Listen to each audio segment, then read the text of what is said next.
Hey everyone, welcome back. Real quick, I'm going to show you how you can color your objects here in Fusion under the Appearance tab, and that's going to allow you to not only differentiate it so you can visually see it, but it's going to give you kind of a reference of how it may look when you're done with it. After I show you the appearance, I'm going to show you real quick how you can render this object so you can see what it's like once you bring it into existence. You will see right in front of me I have this vase, nothing fancy. This was a flower vase. We're going to get started with this right now. We're actually going to start with this bottom piece down in here. This bottom piece is meant to be kind of a sun looking piece. So if I come over and I click on body 14 and then hit A, you'll now notice that I have an appearance tab open. I'm going to drop that down and I have all these different materials. So depending on what you're going to make this out of, you may want to make it out of wood, you may want to make it out of plastic.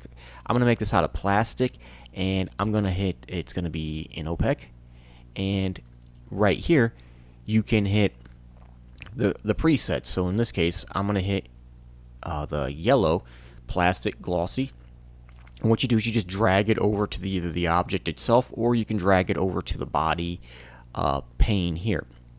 I generally go over to the body pane just because once you start getting into something more complex, you may accidentally hit one of the objects. But you can do it however you'd like.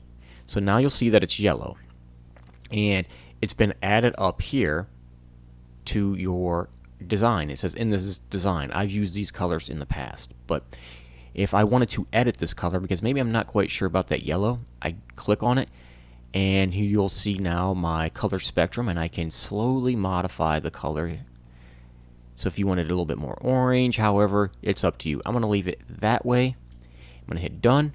I'm going to go ahead and I'm going to do the next part right here, which is body 4 for me.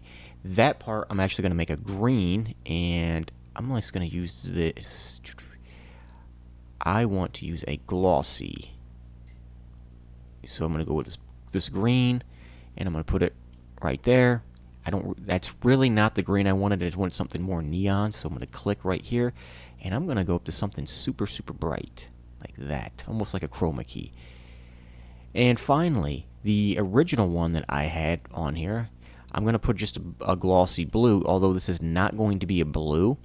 I'm actually going to make it more of a teal, so I'm going to come up here, and I'm going to slightly make this into a teal. And so there it is. Now I've changed each color component, or I've changed each body to make a different appearance. So the next step of this is to actually see what it may look like when we go and 3D print it or fabricate it.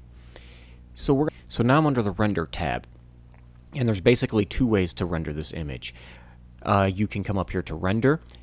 That will allow you to render it either on your machine or send it away.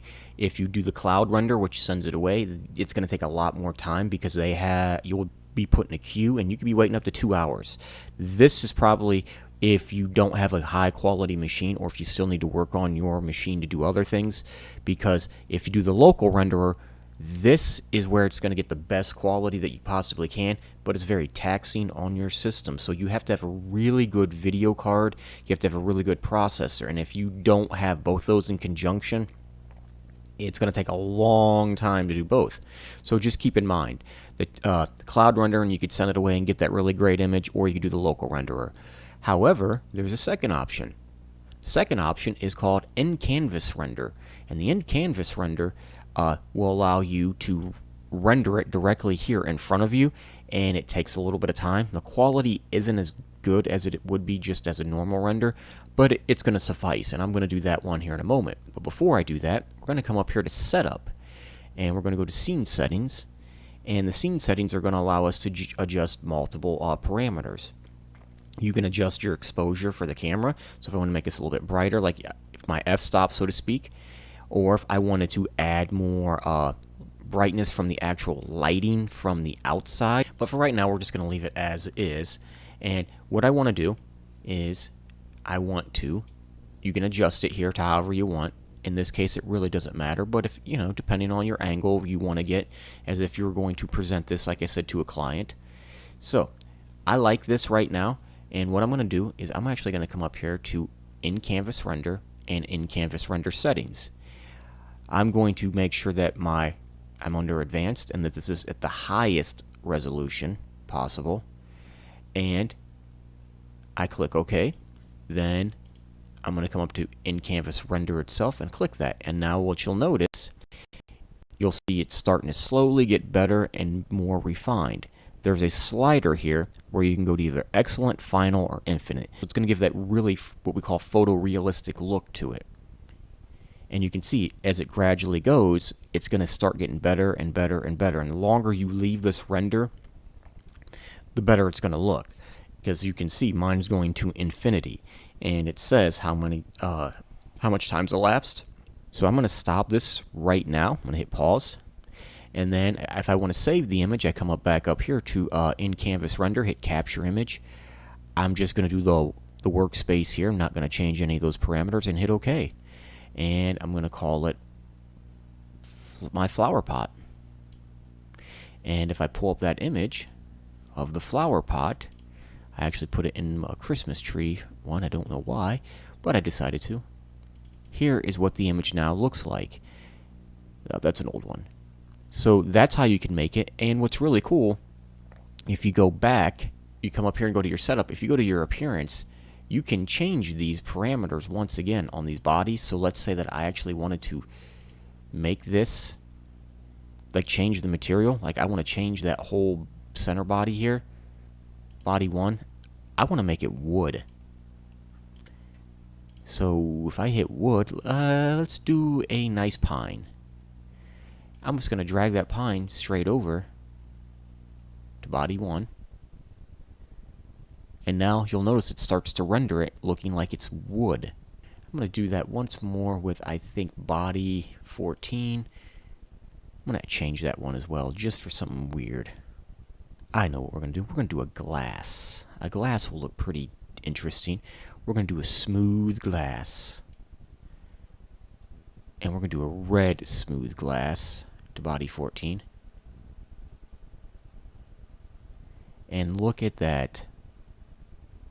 Now this is going to take a lot longer to render because the material composition is very different. So now you can see that this is rendered at its infinite. However, I'm actually going to render this real fast. I'm going to come up to render. I'm going to do it at the best image quality so you can see the difference between that image. First, let me save this image right here.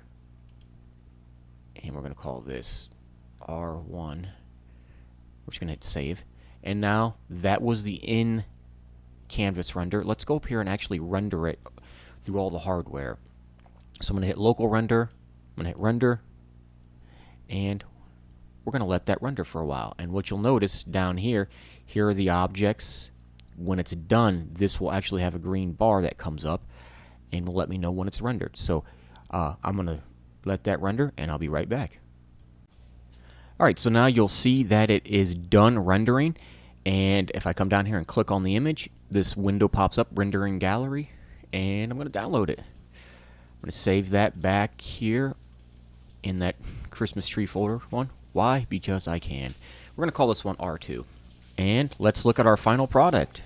Our final product is that right there, and look how realistic that looks. So if I zoom in, you can see that there's a lot of quality right there. So that is how you actually make a render in Fusion 360 to help you get a better understanding of what the final product's going to be. So I hope this was helpful. If you have any questions or comments, be sure to leave them below, and thanks for watching.